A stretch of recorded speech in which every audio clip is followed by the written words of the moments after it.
Getting yourself and your family prepared in case of an emergency takes less time and effort than you may think. But if a disaster hits your community, having a plan for what to do and stocking up on some basic supplies can make all the difference in how safely and comfortably you make it through the crisis.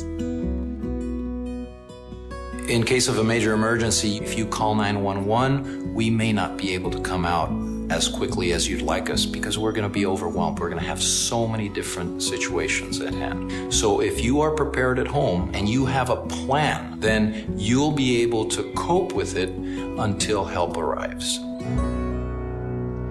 In an emergency, everything goes out the window. Your emotions, the fear factor, confusion. If everybody's aware of the plan and can execute the plan, that increases your survivability.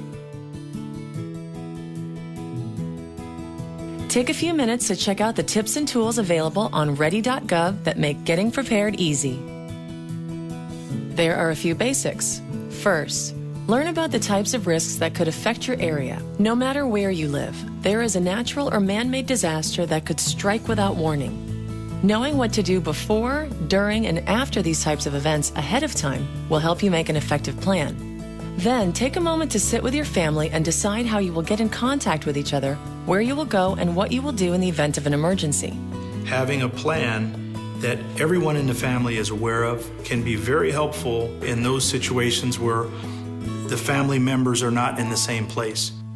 You can use the Family Emergency Plan available on ready.gov to organize family information and help you develop a plan that works for you. Identify someone locally and someone out of state who will be your contact person in case of an emergency. And learn how to send updates via text messaging to your friends and family. One of the things that we've noticed in the past during major emergencies, both the regular phone lines as well as the cell phone lines were overwhelmed.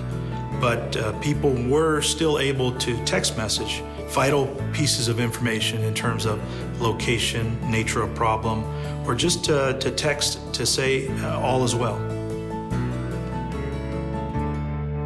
Once you've established your plan, print out a list available on ready.gov and start to put together an emergency kit.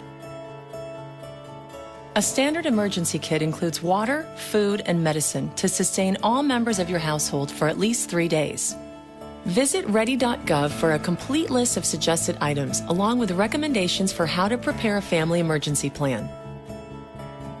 Even if you just add a few items at a time, very quickly you will have a great kit that will ensure you and your family are prepared for an emergency.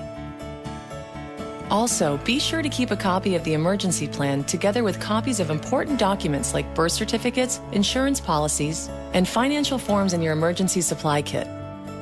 And don't forget to maintain your kit and plan throughout the year, replacing items prior to their expiration and keeping contact information current.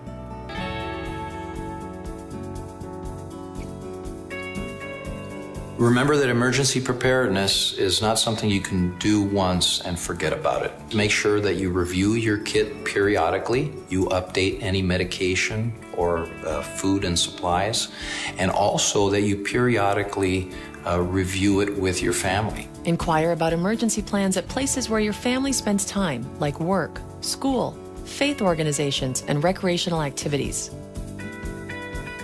Finally, get to know the local resources available in your community. Ready.gov can link you to local emergency information and contact numbers, information about sheltering and evacuation, and how to get local alerts and warnings. We can't predict where or when the next disaster will happen, but we do know that when the time comes, individuals and families who have taken even a few steps to prepare themselves will feel more confident and secure in their ability to get through it. Check out the information on ready.gov and get started today.